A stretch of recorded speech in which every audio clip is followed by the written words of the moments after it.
dañ jàpp ne comme ni ko Pa Omar di waxee Mbappé est un gâteau empoisonné démb sax gis naa njool mi di ci wax mais njool mi le Real Madrid qui a joué sans Mbappé c'est 6 matchs 6 victoires sans Mbappé et avec Mbappé aussi ils ont accumulé des défaites et des matchs nuls. Bon ça m'a pas surpris c'est pas une surprise xam nga tey kaaw Mbappé sax bëgguma di ci wax à chaque fois xam nga boo ciy wax chaque plateau dañ ciy wax te pourtant actualité la. lu récent la situation est obligée. On est obligé ñu toog fi di wax ci Mbappé. parce que Real day jouer chaque week-end wala mu jouer Ligue des Champions. Mbappé day performer soit mu yàq. kon on est obligé ñu ciy wax mais il faut gars yi xam ne ñun suñu temps bi passé wuñu pour di critiquer Mbappé ak yooyu. il faut gars yi di xam ne ñi dagg vidéo yi ñun dañuy wax ci lépp xëy na partie boobu moo leen di intéressé ñu dagg ko wax ko ngeen gis ko. mais du Mbappé rek la ñuy wax. on est obligé di ko wax Real nag démb gagné na sans Kylian Mbappé mais il faut aussi tamit souligner avec la manière. Le Real a encore gagné sans Mbappé avec la manière. du ma taay ci di ko wax le Real n'a pas besoin de son numéro 10 pour briller. Mbappé c'est un très grand joueur Mbappé c'est Mbappé on n'a rien contre lui. C'est un très bon joueur mais il n'est pas un bon coéquipier. Le Real n'avait pas besoin de Real Madrid de Kylian Mbappé. démb am na loo xam ne ce sont des faits yu concrets yu factuels. Fa Omar créé woo ko Mami créé ko man créé wu ma ko. ñun duñ kenn duñ dara mais li ñu leen di wax nii Pa Omar ñoom ñii ñu koy wax ñu ñuy seetaan ñoom ñi ngi jàkkaarloo yéen ñi ñuy seetaan li ñu leen di wax ci Mbappé yéen a ko gën a gis. Mbappé on a vu le Real Madrid sans l'arrivée de Mbappé mu gagné 2 Ligues des Champions avec ses joueurs ñaari absent ñoo ci am muy Toni Kroos parce que deuxième Ligue des Champions fekk na Benzema dem. il faut souligner ça Kroos nag si ndaanaan la. Real am na yeneen problème yu dul Mbappé parce que xam nga looy wax ci football tamit da ngay wax lu leer parce que demain tu peux être rattrapé par tes propos. te gars yi dañoo gaaw ci ay varia waxoon lii. je dis pas que ni Mbappé mënul réussir Real. mais lii muy football Real day jafe mu jël ci coupe bu mag. mën na ci gagner les coupes du village ay championnat ay Europa ay coupe du roi d'accord. mais li Mbappé di jouer nii en tant que numéro 9 Real di ci gagné trophée parce que lu factuel la du luñ créé. gis nañ ko gisaat ko 2 saisons xam nga daaw critiqué wuñ Mbappé. parce que tey jour mën nañoo am problème d'adaptation. environnement bi da nga jóge ci benn club dem ci beneen club nga jóge ci benn championnat dem ci beneen championnat loolu c'est très normal daaw mu am bañ am adaptation mais malgré tout il te met ses buts ça c'est Mbappé. Mbappé avec ses buts c'est une très longue histoire pour man boo ko yóbboon kaw asamaan sax il va te planter des buts. mais le football dama mës a gëm ni c'est un jeu collectif. man li ma mënul comprendre mooy Mbappé gars yi dañu ne laisser Mbappé c'est le meilleur joueur mais man Mbappé c'est le premier meilleur joueur de l'histoire boo xam ne ton équipe est meilleure sans toi. non mais je te jure. man loolu mënu le cas de Mbappé genre man j'arrive pas à comprendre. tu es le meilleur joueur mais ton équipe joue mieux sans toi. tu es le meilleur tu dois rendre sur le terrain tu dois rendre tes coéquipiers meilleurs. Messi c'est le meilleur bu nekkee terrain bi il doit rendre Suarez Benzema kii nu mu tëdd Suarez Neymar ñëpp dañuy gën a aay. mais yow yaay meilleur joueur mais boo nekk yow boo ñëwee yow rek yaay aay. boo fi nekkul ñëpp ay aay. mais boo ñëwee yow rek yaay aay ñii aayoon bi nga fa nekkul ñoom ñëpp ay nëb. ñoom ñëpp ay bon. mais on doit se poser des questions. Mbappé Real Madrid dafa am beneen visage avant l'arrivée de Mbappé. tey Mbappé bu ñëwee Real fi mu nekkoon noonu nekk un point A. non dafa war a dem un point B. bu ko mënul mu resté ci point A bi mais warul wàcc ci suuf. te loolu lañ gis.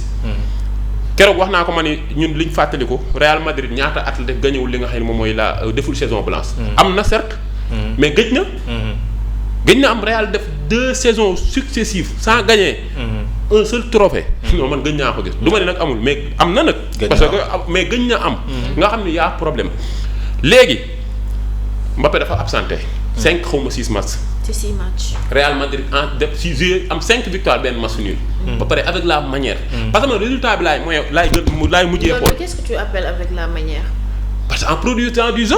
dem si rang match Real dafa livrer un bon contenu. Real dafa teg football bu rafet. li may wax Pa Omar créé woo ko ñëpp a jàkkaarloog seen télé di seetaan. xam nga gars yi li ñuy wax nii comme li kii di wax ay clubisme affaire fanatique moo leen sonal. ñun Mbappé xamuñu. liñ jàkkaarloog télé bi di ko wax rek la ñuy wax dañ ko nangul talaam dañ ko nangul lim doon.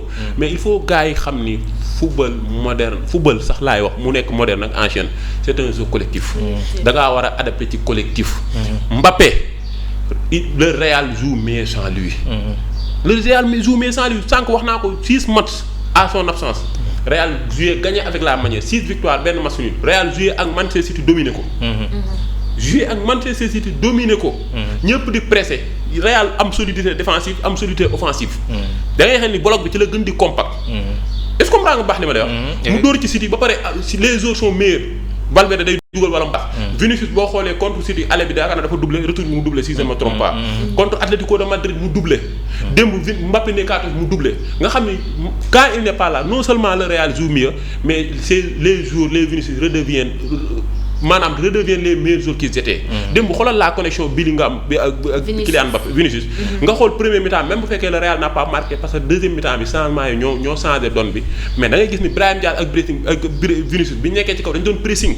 équipe bi di jouer en bloc il attaque ensemble il défend ensemble. mais quand Mbappé est là tantôt mu décroché ñëw ci milieu terrain bi. tantôt mu décroché dem côté Vinicius mais il chamboule tout. day jaxase lépp léegi nag loolu lu factuel la. mu def retour de blessure Real def 6 matchs yooyu 5 victoires benn match nul Mbappé ñëw Real def 4 matchs est-ce que am na ci victoire. benn match nul la ci am yaakaar naa 3 défaites. léegi loolu ñun la wala Mbappé la. léegi mu dem. démb mu absenté waat. Real amaan match gagné avec la manière. parce que résultat bi laa ne man démb dama ko wax gars yi ma doon weranteel démb man leen je sais pas ce qui va se passer résultat bi lan lay joxe mais une chose est sûre n'est-ce pas Real day jouer tey ca numéro 10 bi du jouer. da leen xool xaw ma Real dina gagné wala du gagné mais le Real va jouer un beau football. Real va jouer un beau football di ngeen gis un meilleur Bellingham di ngeen gis un meilleur Vinicius. l'histoire m'a donné raison. li ma wax démb gis ngeen ko wala gisoo leen ko. est-ce que comprendre nga baali ma la. léegi nag le cas de Mbappé li ñu ciy wax Pa Omar lu factuel la comme sama téléphone bi ni mu nekkee nii gis nga ko Pa Omar gis na ko man gis naa ko. magum jëmm nag boo tegee téléphone bi mu ne gisuma ko loo ci mën. mënoo ci dara mais li ñuy wax ni lu factuel la lu ñëpp teg seen bët. après nag. yow yaa moom sa gëm-gëm bu la neexee nga jàkkaarloog dëgg ni gëwuma ko bu la neexee nga jàkkaarloog dëgg gëm ko Mbappé nag il peut réussir au Real Madrid mais du comportement bi du comportement bi ci naka mu xam ni c'est un excentré mu dem ci excentré ba xam ni la star c'est l'équipe bàyyi di xëcc pouvoir bëgg ñuy construire équipe bi autour de lui si tu n'es pas le meilleur en marquant des buts comme li koy Luis Enrique di ko wax ni ko tu es un phénomène ndaanaan joueur bu mag boo nekkee ci sa équipe boo ko mënta dimbali en marquant des buts da nga koy dimbali en fournissant des efforts défensifs Mbappé tey da nga koy xool damay xool ay notam man li may wax ci Mbappé dama ko vérifier xool ko moo tax lu ma ciy wax lu factuel du lu ma créé booy dinaa leen tontu ñoom ñëpp par benn non tu regardes seen note man damay xool notu Mbappé quand il bu marqué wul but notam inférieur à 5 lay nekk wala 5 bi li ci toftal du bëri nga xam ni kii n'est pas un joueur collectif mais est-ce que de loolu lañ ko soxlawee aussi njool mi qu'il marque des buts. il marque des buts d'accord. mais des fois mais le football c'est un jeu collectif mami. mami mën nga marquer ay buts mais du chaque jour bàyyi rey nag. Mbappé saison bi c'est 3 passes décisives.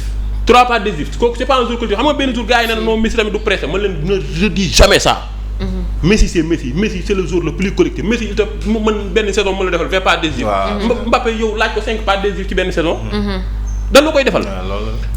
am na yeneen booy tamit yu ma wax ni ma non njool le problème c'est pas Mbappé parce que Mbappé pourquoi il réussit avec l'équipe de France yéen ñiy wax loolu dem leen ngeen xool Mbappé en équipe de France bi muy nekk Mbappé France di nekk di def ay jaloore ban poste la Mbappé doon jouer poste am la doon jouer bi muy gagné coupe du monde 2018 il jouait excentré waaw Giroud moo doon pointe non poste am sa la doon football même bu défendre sa il jouait à son poste ñu teg un vrai numéro 9 muy Giroud muy pivoté Griezmann jël benn excentré mu jël benn excentré ça c'était la coupe du monde 2018 ñu ñëw ci euro 2020 xaw ma 2021 mooy Benzema ñëwee yaa ngi koy fàttaliku Benzema moo pointe moom mu jël benn excentré bi Dembélé jël beneen bi nekkul noonu Griezmann moo doon jouer comme électron libre comme numéro 10 coupe du monde 2024 bi ñu final waat mu jaar meilleur buteur il jouait aussi tamit comme excentré Dembélé jël benn excentré bi Giroud samp boo xoolee final bi après mi-temps bi tak ci lan rocci kii lañ rocci Dembélé lan rocci ak Giroud dugal Colomani ak kan ak Kingsley Coman si je ne me trompe pas non Thuram lañ dugal Thuram ak Colomani waaw mais il faut gars yi xam ne Mbappé moom mi ngeen naa il réussit en France parce que postam lay jouer France il joue excentré Mbappé liñ koy critiquer du question man du ma ni jamais Mbappé ne va pas réussir au Real mais dama ni Mbappé en jouant numéro 9 Mbappé comme numéro 9 au Real il va jamais réussir parce que du numéro 9 te mënul nekk numéro 9 numéro 9 da nga koy am palette technique bi am aisance bi mën a jouer numéro 9 démb tu regardes le match du Real l'entrée de Gonzalo Garcia Vinicius avait besoin d'un seul point d'appui gi nga Vinicius il est meilleur quand il joue avec un numéro 9 de fixation un vrai numéro 9 parce que day soxla sa appui nga taxaw ci point de fixation bi attirer ko défenseur yi mu dénk la nga joxaat ko joué na ko ak Benzema temps de reprise gis nañ ko gagné ci 2 Ligues des Champions démb Gonzalo dafa dugg point d'appui la soxla tak mu tegal mu ñëw dóor mu dugg mu defaat ko Bellingham tak mu joxaat ko mu dóor mu dugg mais Mbappé du ko fa nekk boo koy defal loolu day ñëw di ko xëccoog moom aile bi di xëccoog moom bal bi qu'on se dise la vérité football sa waay 1 plus 1 égale 2 la football 1 plus 1 égale 2 la ce n'est pas pour rien ñu créer ay numéro 9 kii nekk excentrique kii nekk milieu terrain défensif kii nekk milieu terrain offensif kii nekk latéral kii nekk gardien match du critique ba nga jël Erling nga laan ne ko kaay góol wala nga jël Courtois ne ko demal dugal yi chacun gère son poste football terrain équipe comme entreprise la. booy dugg ci gardien baa ngi ci bunt bi. boo dugg ci accueil bi am na ku fa nekk. boo yéegee ci bureau yi am na ku fa nekk bureau bu ne ak la muy def kenn ku ci nekk ak li ngay liggéey kenn def ci liggéeyu kenn. c'est ça qui fait une entreprise équipe tamit noonu la kii day gérer lii kii gérer lii kii gérer lii kii gérer lii benn waaye jox na ko benn jour benn exemple benn sénégalais xaw ma genre dafa dem France liggéey ci benn entreprise moom était là dañ ko jëloon pour muy ramasser ay caisse quoi di ko jëlee un point A di ko yóbbu un point B muy yëkkati benn caisse bi dem rek gis raakool bi ñu defoon ci barigo bi mu wadd mu teg caisse bi dem di dugalaat raakool bi waaye daf ko yuuxu mun ko noonu lii laa def mun ko laisse ça fais ton travail y a des gens qui sont payés pour ça te pourtant xam nga da doon defar mais loolu mu bëgg a defar am na kuñ fa teg di ko fay pour loolu nga xam ni c'est une chaîne c'est une continuité chacun doit faire son job équipe noonu la demee pour une fois ma waxaat une dernière fois Mbappé li tax muy réussir France mooy parce que France postam la fay jouer wala bokk boo gisee récemment mooy euro bi passé no conférence league ban kii la ko jox raakale la ko Espagne jox raakale Europe coupe d'Europe. non bii passé coupe d'Europe la. Ligue des Nations. Ligue des Nations ak coupe d'Europe ak Europe bi yëpp. xam nga tax Espagne mal mëne ko noonu. gisuñu France bi ñu gisoon. effectivement parce que ci la repositionné wu commencé jouer numéro 9. effectivement bi mu commencé jouer numéro 9 ci la gis France mënatu la finaalu. effectivement est-ce que comprendre nga ci la ko Espagne jàpp jox ko raakale final coupe d'Europe la final bi la xaw ma. joxaat ko ci conférence ligue bi. mais Mbappé bi muy def les beaux jours en France. que ce soit mu nekk Euro 2021 que ce soit mu nekk coupe du monde 2018 que ce soit mu nekk coupe du monde 2024 bi nga xam ne moo jël meilleur buteur ca Argentine di ko gagné final Mbappé excentré la doon jouer pour yéen ñi naan Mbappé lu tax muy gagné muy réussir France réussir Real Madrid c'est parce que bu demee équipe nationale France postam lay jouer muy excentré li may wax ay faits yu factuel la dem leen ngeen vérifier la composition. vous allez voir que ni Mbappé excentré lay jouer. bu ñëwoon Real mu jouer excentré Real jouer numéro 9 il peut réussir parce que ndaanaan la Mbappé dañ ko nangul ay qualité am mais liñ ko bëgg a critiquer mooy amul discipline tactique 9 lay forcer te mënu ko. du fa taxaw li 9 bi di laaj Mbappé du ko def. léegi nag lenn moo mën a nekk Real xool ay caprice su Mbappé mu sacrifier Vinicius mu kii sera une erreur monumentale boo xam ne il va le regretter le restant de sa vie teg Mbappé ci poste boobu wut excentré. mais comment bu ñu sacrifier Vinicius day nekk erreur pour Real Madrid du moins que Mbappé dafay dem place boobu noonu boobaa dañuy wut peut-être benn neuf boo xam ne dina taxaw xaar. lan la Vinicius defalul. non genre Vinicius defal na leen lépp certes. mais tey bu fekkee non toutefois là. bu fekkee dañ koo sacrifier. pour le choix de Mbappé ñu teg Mbappé foofu. est-ce que aussi Real Madrid mën na dox.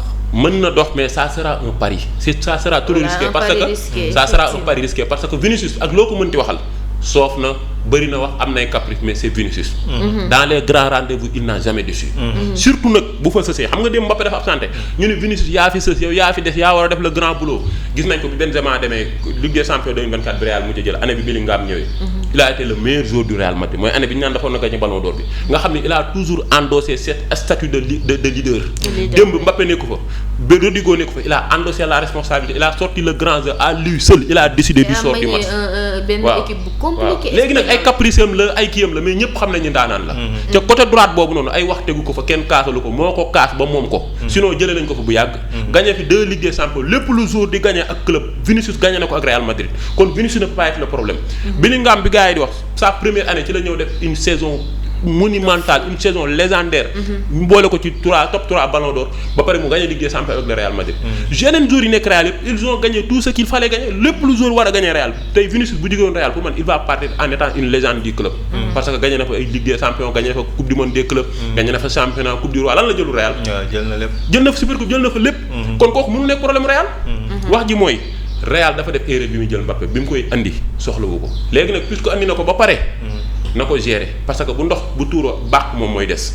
yóbbu Mbappé ci excentré bi jël attaquant de pointe mais ma wax ko ma waxati ko tant que Real mi ngi bëgg lu neex Mbappé di ko bàyyi mu football numéro 9 du mas a gagné trophée ak loolu parce que mënul nekk. le football c'est un jeu collectif te Mbappé day rey collectif Real. ndaanaan la de. dañ koy nangul ndaanaan la. mais le fait que l'équipe joue mieux sans lui lu factuel la lu ñëpp teg seen bët la du lu njool mi créé du lu Pao Mar créé du lu Mami créé du lu kenn débatteur créé wu ko. am na loo xam ne mënul nekk coïncidence. tu es le meilleur joueur de ton équipe. boo fi nekkee yow rek yaay aay boo fi nekkul kenn boo fi nekkee yow rek yaay aay ñeneen ñi duñu aay boo fi nekkul équipe bi aay équipe bi mooy nekk star démb da nga gis Real Madrid du jouer nga xam ne c'est ça le Real Madrid. en plus def naa aussi beneen remarque ci côté personnalité de nit ki.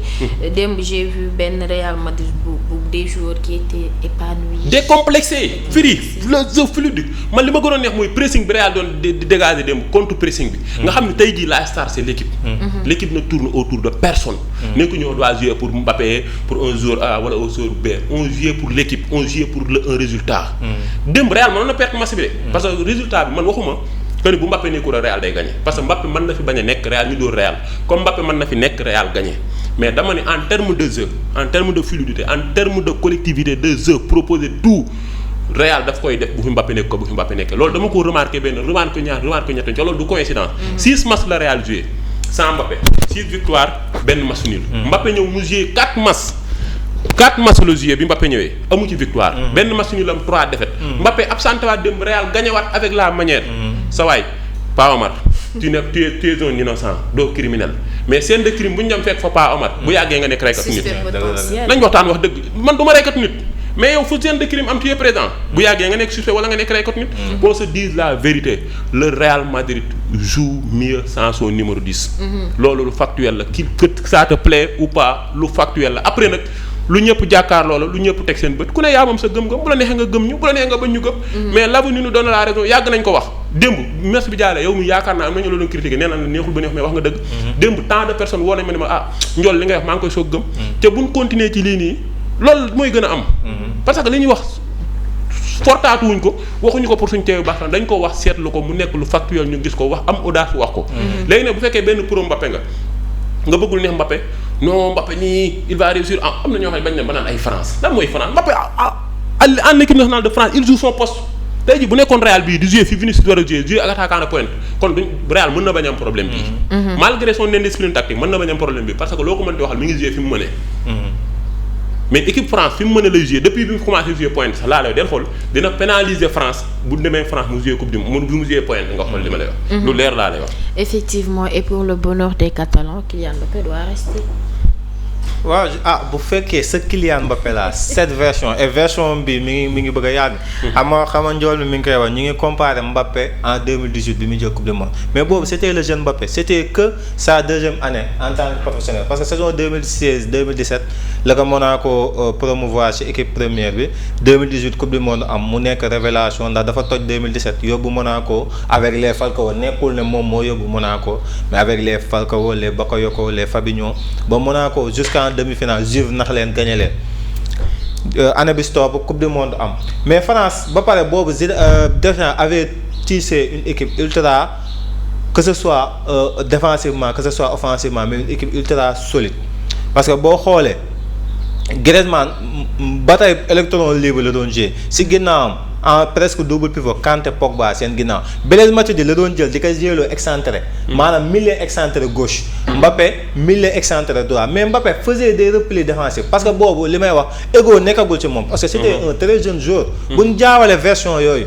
mais Mbappé kañ la commencé lii depuis après saison 2018-2019 la commencé voilà la commencé du près même Paris sax commencé woon que saison 2018 bañ naan Mbappé est-ce que duñ ko indi en tant que point parce que mu jege latéralam bi nekk si côté am day sonn parce que du def repli Mbappé bal bi la séq ak boo ko passé bal ma fu boo ko passé ba après pare latéralam ay boulevard Paris am problème de ce côté équipe yi mag yi di ko détecté côté boobu la ñuy jaar di indi beaucoup de problème Paris bu daan am match yu mag Neymar ñëw blessé Mbappé bu ñu koy xaar du dox Mbappé match de référence yi la am 2017 bi muy triplé face au Barça bi muy triplé boobu mooy jamono huis clos ak bi muy doublé contre Bayern à l'Alliance à l'Alliance Arena boobu tamit huis clos la woon boobu ñu ngi ci Covid bi boobu tamit ñu ngi ci Covid bi 2017 face au Barça aussi ñu ngi woon ci année kii non boobu nekk final 8 bi la voilà final voilà boobu lay triplé doublé contre Bayern ak contre Real tamit bi ñuy recevoir Real au parc mu def match extraordinaire créé penalty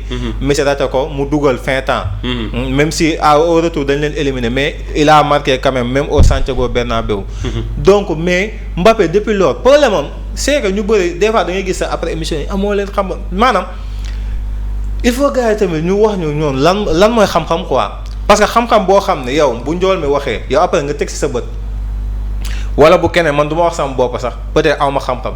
mais bu Non, keneen non, waxee non. après da nga siy teg sa bët mais li naan lu ne fàng kenn du ko jël. bu fekkoon man man nga dama ma weddi sax man nga ma weddi mais comme li mag ñi di wax ku dagg Boo dindee dara da nga waaw koy da nga fay saxal teg génn dara. wala nga bàyyi fa gum Pa Omar li nga wax amul waaw. non li nga wax amul da ngay indi lu factuel ni ko lii moo am Effectivement. mais xamoo dara ba pare jàpp na ñàmbur loolu taxaw xam-xam parce que yow bi nga nekkee pare ñu indil la Neymar puis plus tard Messi ñu ne Neymar est le problème ñu daax Neymar. Messi ñëw doxatul. pourquoi Messi doxatul Messi saison boobu 8 bii la dugal en Ligue 1. moom moo tax ñu jëlee fa Cavani avant waaw loolu après ñu jëlee fa Cavani nga dem France Euro bi muy raté penalty face au Suisse. même biir Euro boobu dañoo am ay problème ak Giroud. parce que dañ ko doon wax journaliste bi mu attaqué journaliste ne ko yow dañ seetlu boo joué Giroud amoo leen benn jeu relationnel yow li ngay passe Giroud bëriwul. dafay mel ni gisoo ko lu bëri dafay mel ni da nga koy mettre vent si terrain bi. par rapport ak boo joué Benzema si conférence de presse mu ne est-ce que ñoom ñaar benn lañ. mënoo ne Giroud ne Benzema. est-ce que ni ma war a maanaam imagine loolu la déjà offense maanaam Mbappé dafa am benn arrogance c'est un très grand maanaam ñii dafa mel ni bu ñuy wax dañu mel ni ñun dañ ne Mbappé c'est pas un grand joueur. waaw wala dañ na bëgg ni mais def ko benn tokaar wala xam nga dañ naan wala mais dañuy wax Lego maanaam. xam nga dafay Ak ay ñëw défauts. mamee ngi du ma bàyyi ma fen dafa signé Real ñëpp di exulté wu naan Barça tey ma Mbappé Real ma ne jënd ngeen bis la ma fekk un gâteau ay Barça dootoo leen di la ci liga ma estati ne lii de mooy gâteau empoisonné ñëpp di ma attaqué da nga tuye jaloux da nga amoo leen ñu yor ñaan xoola te tey jii sama booy ñu bëri maanaam 90% sama booy yi ma doon walloo ñooy ñëwaat ne ma Pa Omar yow de wax nga dëgg franchement li nga doon wax am na ñoo xam ne léegi ay Real la Mbappé la ñuy bañ a gis waaw mais xam nañ ne Mbappé ba léegi saison déwén mën na dugal 40 biir Liga sax mais problème bi du loolu du 40 biir yi muy dugal Liga mais si yan masa la ko dugal ak ban moment la ko dugal maa ak ban moment la ko maanaam dugal bii yim lay dugal Mbappé mën nañu ci benn match triplé il marque ses buts mais collectivement équipe bi day faible ba équipe Mbappé bu dugalee 3 bi équipe bi mën na jël 5 effectivement parce que du am bloc du am à solidité l'occurrence classico moo tax Daaw. biyam yooyu du la jariñ du la jëriñ Mbappé maanaam mën na la dugalal 2 bi Real équipe bi mën na encaisser 4 parce que équipe du am bloc Du am il faut bloc. gars yi xam ne comme li nga wax ni sànq c'est très important il faut gars yi xam ne ñun on ne conteste pas le talent de Mbappé on l'indexe pas on le remet pas en cause ndaanaan la boo ko yóbboon nee naa la ba Kirikora wala ba mbëlaxteen wala ba kaw asamaan il va te marquer des buts ça c'est Mbappé instinct boobu yàlla moo ko may dugal daf ko mën mais football du dugal kese waaw football moderne tey mën nga ñëw jeu bi Messi day ñëw ci match bi serré Cristiano day ñëw ci match bi serré man lan laa mënul d'accord am na ñu ni ma non Mbappé bu Real baaxoon Mbappé du pressé du marqué ñeneen ñoo mën leen yéen c'est archi faux football moderne. loolu du xam-xam Harry Kane Mbappé da ko dàq dugal waaw Harry Kane day dugal li Mbappé yi dugal wala mu dugal lu Mbappé du dugal te day marqué day marqué de day Kvaratskhelia day apporter offensivement day dugal day passe te day marqué Day def repli. am na loo xam ne du alibi na gaa yi génn ci émotion clubisme bi ñu nekkee pour bañ la dog Dembélé bii passé face au Bayern pourtant il a mis un doublé mu ne gis nañ ñu ne que journaliste bi en zone mixte ne gis nañ la tey ngay presse comme un fou mu ne su ma ko deful du ma titulaire li mu indiqué daf ma wax lu leer te pourtant si le ballon d'or mu ne Merci. su ma ko deful du ma titulaire si équipe bi pour wax loolu li muy wax xam nga Mais- loolu sax moo ma may inspiration ma ñëw ci le cas d'Ibrahima Mbaye xam nga Ibrahima Mbaye sénégalais ñun émotion moo ñu sonal ñun en tant que sénégalais Ibrahima Mbaye gars yi dañuy kaas